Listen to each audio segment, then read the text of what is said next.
is, and he's not a person who's going to give up easily when something is going to hit them, you know. He's going to work even more and more to eventually succeed. And that was showing during the group stage. And directly when the playoffs, and I see them play against Fnatic, I was a little bit worried there because I saw, you know, Stewie wasn't really happy sometimes when you can see him play there. But then the other two maps came up, him and Nafla, especially on Inferno. When it was the second map, you were like, Fnatic is a really good Inferno team. How is this going to plan out? Naf and Stewie basically closed down the B side. Yeah, and that does open up their Inferno, which is, again, another big problem for them was their B on Inferno with Stewie and Nafly, and that could bring in questionable results. Whether we see an Inferno or not in the veto is a big question mark, but them having strengthened it does strengthen the veto whether or not it gets played, right? It either funnels Astralis into other maps, or maybe if they do play it, then they have more of a chance. But yeah, their recent form coming up is really good. But I will say that Astralis are the only team, I think, at this tournament where we haven't questioned players on individual maps outside of like a Zipix, who then in those maps had like pivotal clutches that you can't ignore. Well, exactly. We're going to take a look at our head-to-head with two players. It is going to be Elige and Magus, players even that we've both talked about being superstars, right? Magus obviously going absolutely ham in the last series we saw. Well, it's kind of interesting that you didn't bring up Device, because of both of those two players, Device and Magus, which is on the same team. Device is actually the rated one higher than Magus. But what's pretty cool in Magus is like this, that he's also very aggressive, he can also lurk, he can do everything for the team, and Device is more the stay player and always going to clutch it in the end and show off his AVP. So it's completely two different roles they're playing. But knowing like Elige, for example, who is the highest ranking player in this tournament, highest ranking of their team, and seeing him, especially like also had issues on overpass in general, like he stepped up his game huge, especially that Mirage spray transfer he did, you know, that it blows me away, basically. I mean, there was a moment there during the Grand Slam where people were trying to figure out if Elige was the best player in the world. You know, while Liquid were #1, well, he was the #1 player on Liquid. I mean, at that point, like, it was Elige finally getting his flowers, because he really had just shown so much consistency, so much top-level gameplay versus the best teams, and he just has this ability to, like, not only be smart and put himself in good positions, but bail himself out of bad positions with amazing aim. Exactly, and what's pretty impressive is like everyone's talking about how good Astralis was last year, but you remember how many times they played against Liquid in the finals? It was like, it was kind of sickening in a way to see Astralis play Liquid in the finals, because Liquid couldn't even come close to actually close it out and win none of the, like all of those finals they play against each other. And the impressive thing is like Elige, I think he was like questioning himself because he wasn't performing in those finals during last year. And then you see him this year going like ham. He's destroying everyone. He's the Elige that everyone's been waiting for. And this year they've been, you know, winning the Grand Slam. They're putting up, they're actually winning over Astralis finally. They're doing all they can do. Like they were, you know, aiming for such a long time. And Stewie maybe was the missing ingredient for them. Yeah, it could be. And yeah, up until the ESL Pro League finals where, you know, Liquid finally did it, then you were like, wow, maybe they are the best team in the world. And then, of course, the major happened. But, you know, that was a moment where they culminated all of their regular results versus everyone else into finally taking down Astralis in the finals. So there's also that silver lining that they can look back on fondly. Yes, exactly. I mean, that's a good point you bring up there, Launders. This, for me, is kind of like the major final that never happened. We were so expecting Liquid to go into Starlight Berlin and be taking that trophy, but the dip in form we saw just came at the wrong time, didn't it? It's true, it's true. And there's no excuse for dip in form now because of the tournaments that we're taking off, because it's the culmination of the year. It's not a major schedule. I'm sure you've experienced this where, you know, sometimes it's right after a long break where you're not actually playing, you're just vacationing with your family. Here, they have just been purely taking the last few weeks off to practice and prepare. And these are teams that they know how to play at this point. The mechanics aren't going to get that much better. You're just going to stay sharp. Instead, you're going to be thinking about the teams that you run into most often and then trying to prepare against them, and hopefully that's going to bleed over into these matches, and we'll see some really like new stuff. Definitely, but I want to point out two things before we like pretty soon getting into the game. It's like everyone's talking highly about Elige, Naf, Magus, Device, you know, for coming up here, because they are the top 4 ranked players in this tournament, and in general this year they've been really impressive. Like whenever tournament they're heading into, I haven't seen, you know, really them dropping off. But Stewie has impressed me the most this tournament, mostly because he's a playmaker. He dies a lot. He does a lot of things for the team. You know, he's not having the best stats, for example. Not that stats is everything, but he does so much for the team. So I'm very happy to see him stand out and actually playing so well as he's doing right now, especially for this, you know, last couple of tournaments before the end of the year. But also, then if you go to Astralis, Siblings hasn't been showing off like he always does, you know. But one thing you have to notice and remember, he's been winning so many clutches though during this tournament, like he always does. Clutch minister, there's a reason for that.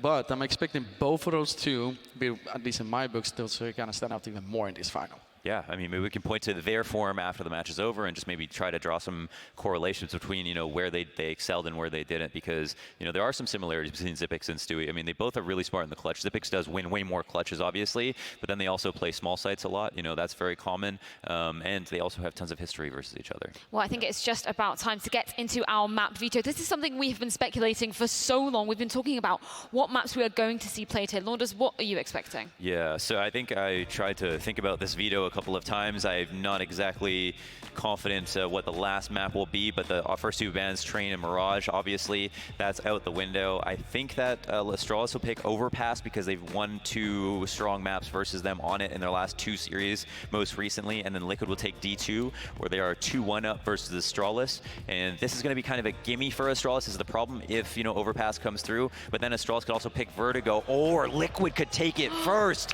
I thought almost certainly Vertigo was going to be left until the end, but Liquid go ahead and make a power play to take it first. So this is going to be interesting because it changes what the ban could be for Astralis. Oh, definitely. I mean, anyway, like when I saw they were picking Vertigo, they were Liquid. Of course, there was like we were talking about it. We were expecting it as a third map, and everyone's going to be going into the standard maps, and we've been battling through the whole year. It's been really time.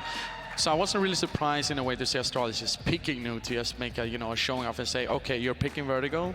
You're trying to do this little trick against us. We'll go against you on Nuke. Just show off, and because we're the better team. They are the better team on. Oh my God! And Dust 2 is going to be last left over. Oh my God! Wow, this is unlike any of the vetoes that they've had like leading up to this point. So you can tell that there is going to be a ton of preparation going into this match that nobody could have known about until we see it here live. Neither of these teams would have known about it going up against each other. They're going to find out a lot. We're going to find out a lot. This is going to be one hell of a match.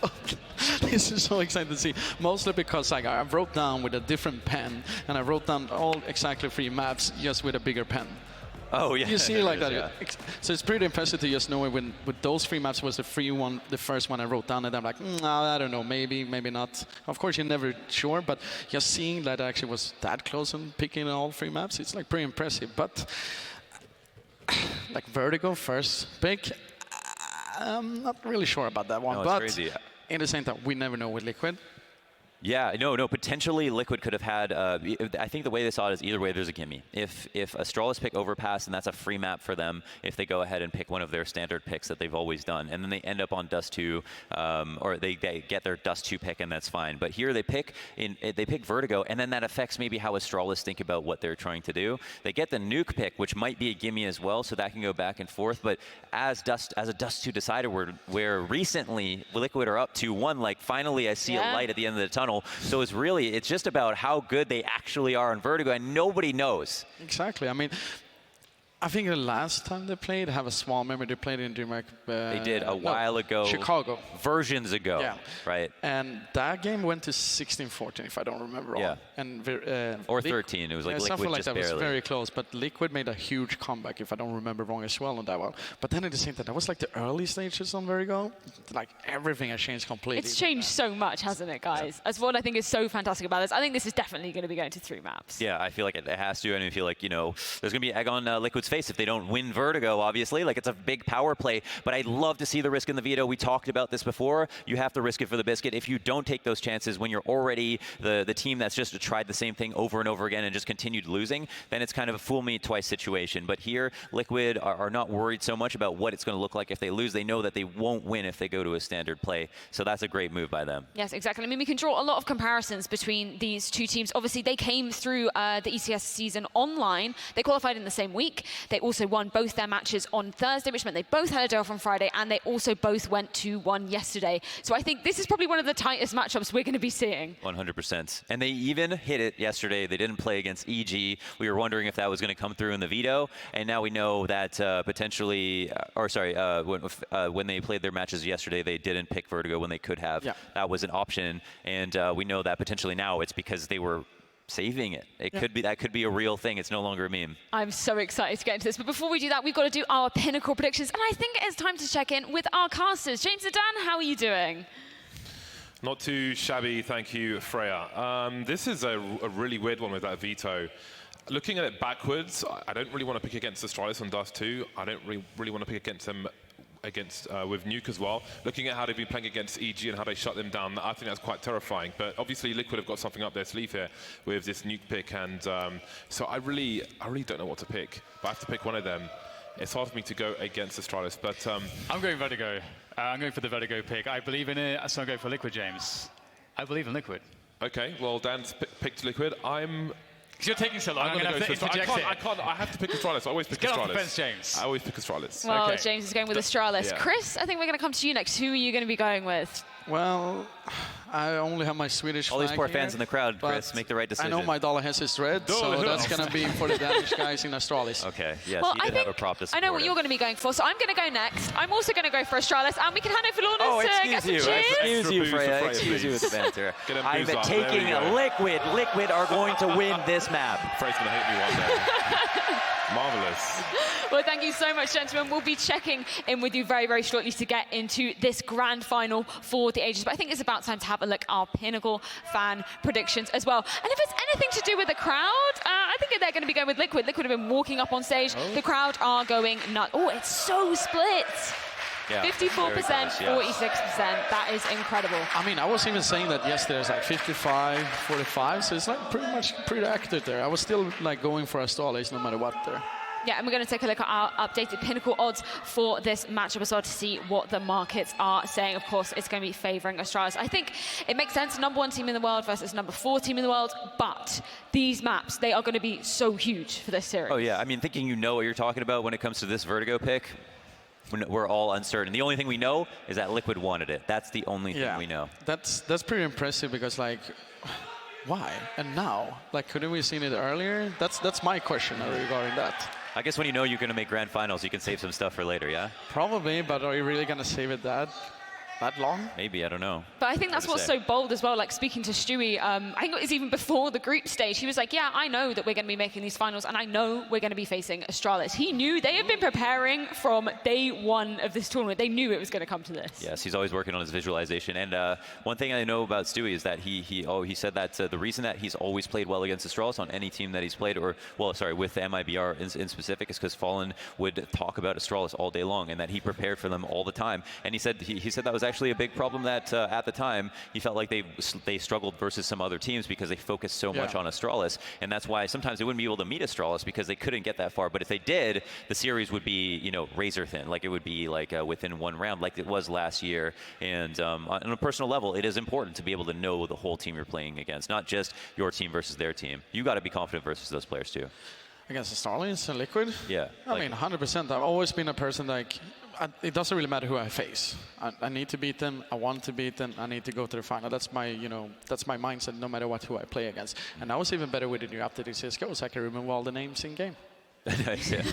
Well, I think that's a really good point you brought up there, Launders, is actually it was MIBR facing off against Astralis on this very stage this time last year, and it was Astralis who ultimately lifted the trophy. It was in the midst of their era, just after the Face It London Major win, but MIBR did pick up a good showing. They were the one team, really, that were kind of making a dent in Astralis' armor. Literally one round away from winning the series and beat them in a best-of-3 in the semis, or before that. Sorry, or not the semis, but earlier in the tournament. So that was close. And then they disbanded. So I guess we all win because now we got those players on Liquid. We have the Liquid, who are the only team to be able to put up a fight against Astralis, and that storyline is just building and developing and might come to a conclusion today. We'll see. If that rivalry device said at the major, he said, we beat Liquid, but Liquid had just had the Grand Slam. They respect winners, right? They're a team who have had so many great results. And after that major, he said in the interview, I want to be able to say that I beat Liquid a couple more times before I can really feel like we are a better team than them. And since then, they've only played Blast Copenhagen, where they did beat them, and then the ESL New York, where they also beat them. But this could be that final third win to really round it off. Third and final win. This is going to be so crucial for so many things. I cannot wait to get into this one. I'm just thinking, what are the sort of impacts coming out of this? If Liquid do win this, there's going to be such contention in that HLTV top 4. This is the tightest. This is like the tightest top 4 of all time in terms of how good each of these teams are. Like, it feels like we learned that from this tournament, especially with Fnatic. Like, I can never pick Fnatic as an underdog now until like 3 months from now when I see more results, because I have no idea. Like, I feel like they could beat anybody at the moment. Astralis, even though and they played against EG with a veto disadvantage, with a historic disadvantage against EG, still like beat them. And in the fashion that they did, you could see how it is that they pull this off every single time. They look incredible. So they're so super clean. And then Liquid are the number 4 on the outside, and they are just so good. And they're Liquid and number 4. So it's like I feel like it's never been tighter. Oh, of course. And then the most interesting thing is, like, also you have to remember is that we could actually seen 2 different teams in the finals, because the games in general yesterday was really close. I mean, Astralis game, debatable, mostly because those 2 maps they won was pretty, comfortable for them. Even though, like, the second one was like, that was a really like a brawl in general, and that game was like really intense and really exciting to just watch. So it was like nice to see actually EG, make it to 1-1. But the last one was like, Astralis are getting away with everything basically. I mean, you have to remember that device spam that they did against Nate, or I'll never forget it. Yeah, I'll never forget. Like, there's one of those things, like Astralis are good at. And this is why this matchup can be so amazing, mostly because of the storyline during the whole year, with everyone's like, okay, finally Liquid is having, the dream team, basically, when the beginning of the year when Stu was adding to the team.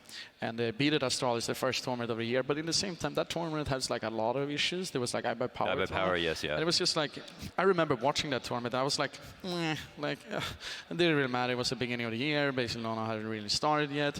And then everyone was like excited to see how Liquid was going to perform on the first major. And they lost against Ensu, had a miracle run in a way. Not a miracle, because they're still a really good team, but like no one wasn't expecting them to be coming, that close, So going into this final, I don't know. I'm still going for Astralis, but at the same time, I hope it goes to 3 maps. Yeah, I think it is going to be an incredibly close game. We've had some incredible games so far this finals. James Zidane, I think it is time to get into our grand final matchup. Yes. Thank you very much, Freya. This is going to be a hell of a way to cap off the end of the year. I mean, you couldn't ask for anything better than 2 of the greatest teams, one of the best rivalries we've had in Counter-Strike, trying to prove against one another who is actually the better team right now. Liquid, they want that revenge. Astralis, they want to solidify with that, as Londa said, that 3rd win. I'm really interested in this matchup. Again, I think Vertigo is still at a stage where it just keeps changing, where you can kind of get a head start against a team with a pick and some gimmicks. We saw, again, I think partly with the interview from Sharks as well, I think that's a different scenario because they're still kind of rising to the top level. But I just think, like, if something catches you off guard in the vacuum of one map or Vertigo, then that might lose you that map, really. So that might be the intention here for Team Liquid. We'll have to see if it plays out like that. There's no guarantee. Even if they've got like a wall of smoke, like we saw from MIBR or something similar, that might not be enough. Yeah, could be some elements of that, but we'll be jumping into the game. Knife run. Oh, you almost got me there, James. Almost going for a second. Let's not go too crazy. It is interesting in the sense that there is a world where it is either this like super hidden confidence pick, or it is, we're confident here, but let's just throw it into the mix because we played against Astralis so many times. Let's with the underdogs, we're slight underdog. Let's make it a little bit crazy. Oh, we're looking for the... that's a really impressive knife, to be honest. It's a lot easier to knife somebody when you're underneath them than Liege's position. There we go. Team Liquid win the knife round. Which side do you want to start on, James? On New Vertigo? We will soon see, but maybe there'll be a huddle first. What do these guys have in mind? This is going to be a really curious game of Vertigo. And I'm glad they won the knife round because they get to start as they want to, and it looks like they'll be starting on the CT side. I'm expecting surprises. I don't want to be disappointed. Had a nice chat with most of these guys this weekend. Saw Adren in the Complexity HQ, which is a really outstanding facility. I'm sure we'll have a video on that at some point with Freya. So we did visit there with the cameras and so on. A chit-chat from Astralis as well, maybe discussing what to expect. Let's not forget, this is the new Vertigo. Yeah. With the hall around A, around the elevators, all the newest changes. I'm excited. Yeah, it was funny actually. I remember a tweet for not too long ago, maybe like a couple of weeks ago or something, where Sonic was expressing his dissatisfaction at the fact that the map just got updated in the middle of. He was just like, I think at that point he's just been spending like an hour on like mid takes and so on. It's like, oh, right, the map's different now, great. Yeah. so that's actually like one of the things too, is that how prepared can Astralis be on this map, given some of the changes, given being on the road and everything like that. But it's Astralis. If they've left the map open to be picked, they're going to have some level of preparation for this eventuality. Yeah, they've got their auto ban, so we'll see how prepared they are. I'm sure both these teams are paying attention to the things we saw from MIBR in terms of what they were prioritizing on the map. It was interesting. I think it was an interview with who said they're good on the map, but they don't like the map. Right. But I think it is heading towards a more traditional territory. Maybe not in the case of the verticality, of course, but just the way mid is actually turning into an actual mid with the door being removed and such. Chit chat from the 4-star Astralis squad. Yeah, just that casual reminder that they've won 4 majors. It's quite a legacy, and it feels like it's a legacy that's only kind of just getting going, which is kind of scary. I mean, they're a team that could, in many senses, break a lot of let's say, patterns that we have seen. We will have like teams coming in and having their era and then going out. And Astralis are the first team that it really looks like with this lineup, with Sonic at the helm as well as the coach. They could be a lineup that persists beyond any other lineup without any changes. Yeah. And still have such success. So that's an exciting prospect for what that means for the future of professional Counter-Strike as well. Solidarity with the Astralis squad, the pride of Denmark. Here we go, time to get into the chairs now. It's fun playing on stage. I was just about to say, yeah, I wasn't feeling amazing today. It's a really nice and comfortable setup, I have to say. It's a very spacious, felt immediately kind of at home. It's quite satisfying when I orbit you in the face on T-Ramp. Oh yeah. At least got some kills. So it's satisfying when I killed you with an auto sniper. I thought I flicked you a deal. I thought I flicked you a deal, but I wasn't expecting you to be standing on the box. But I shot through the. I was going for a waist shot above the waist, so I shot the wall. So I didn't make a connection. There we go. Astralis will be starting on the T side, Liquid on the CT side, which is the choice of Liquid, of course, who won the knife round. And the countdown has begun. We are 10 seconds away from what could be a very surprising map of Vertigo. Got Nitro with the smoke and diffuse, gets him 2 decoys. So I think it's always worth paying attention to these decoys. Sometimes not much happens, but you never know, especially on full buys with an AWP on very rare occasion. Okay, well, Astralis will be rushing straight towards the A-bomb site. All 5 players, no messing around, no nonsense. Ali's going to hear that. Stewie's there for backup as well. What do they have to try to slow this down, though? They don't really have utility. It's Nitro with the kit and the smoke, but beyond that, it's just all Kevlars. So Liquid will have to hit the shots. And we have 2 smokes and 2 Molotovs and a flashbang from Astralis. So they are ready to just get that, secure the bomb plant, and then lock out Team Liquid. And here goes the utility set, and they should be good to push forwards. I know in the warm-up, Astralis were practicing some CT smokes or grenades from around that crane. We might see those later on. Zipex will start to plant the bomb. There's a boost over the smoke. Maybe that reaches towards the sandbag. Zipex will be seen and caught off, falling back. So there's the opening kill for Team Liquid. Again, they do have a smoke grenade, but how do they deal with that sandbag position? Device goes round side. Magis just waiting, just being patient for the time being. Maybe checking for a flank Liquid, but there is none. How do they press forward? The smoke is up, and Nitro's just going for a diffuse. Oh, the variance with the smokes. So simple in that pistol round. They made it look so easy. And they'll get most of the kills as well. Magis will hold on to, well, his Glock, but that just felt bizarrely simple. Yeah. I mean, that's kind of how we used to see Vertigo happen. Like, it used to be just rushing A and diffuses in smoke. So that was like originally the first version of this map, how things went. And of course, it seems so. As Liquid looked so confident, they were so ready to get the boost going, to get all the setups going, and yeah, you never like to see that. And for Astralis, they will be spending all the Mahoneys. They've got themselves an AK and a Galil, as well as a Krieg. So Liquid will likely expect something like this. It is hard to say, quite how good the Krieg is going to be on this map in a situation like this. I mean, obviously, it is just generally very good. And Liquid's showing us some side alley control here with Nitro. Very important position to look after on A. Makes the lives of the T's quite difficult if they are try to push towards the A bomb site. Ooh, looks like Stewie's going to spot ahead. He's got to be really cautious here. So now actually a third player ready to assist on the A bomb site, which it looks like this is the intention of Astralis. Stewie looking to try to punish and throw the HE, but he will be unsuccessful. Liquid are very ready for this retake should Astralis go for the push. One of the changes to New Vertigo is the position of those sandbags to allow you to hop up. 45 seconds and there's no more sound cues for Astralis. Man just waiting for some curiosity, but as the clock ticks, Astralis will have to press forward. Those are their smokes deployed once again.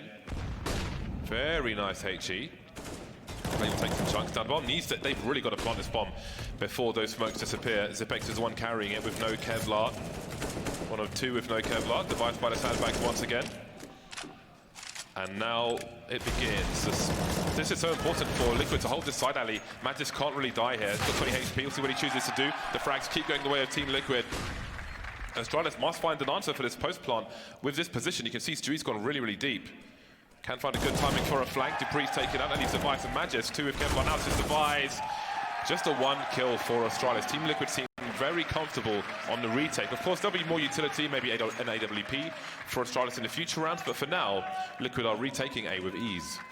Yeah, it is a very interesting dynamic because you can see that if you can get control of the side alley position to start with, suddenly it just swings into the CT's favor because as you do get these options, as we saw with Stewie, where he can backstab, which then allows Naf to kind of pinch. So you can see that Liquid have a fantastic plan in terms of how to deal with that situation. So as you say, James, Astralis, maybe they've realized this and we'll see some adjustments. But the Deagles will have to do for now, and they are being quite annoying here. A couple kills coming through towards B. That's a problem. Dupree, and it's going to have Naf to deal with. And he'll find Zipex as well, leaving just Device and Glaive. So it looks like the worst of it has been dealt with by Naf. He has cover in mid as well, which is good. That means he can hold that position and protect the weapon of Twist from being collected. Well, Glaives has an opportunity on the A-bomb site, however, he doesn't have the bomb. There's so much time on the clock and he's got himself a Krieg. He has the best weapon on the server. He's got to walk because Nitro is above him, but he keeps jumping, and that's going to be some clues. That could allow Liquid to take a forward position. For example, Naf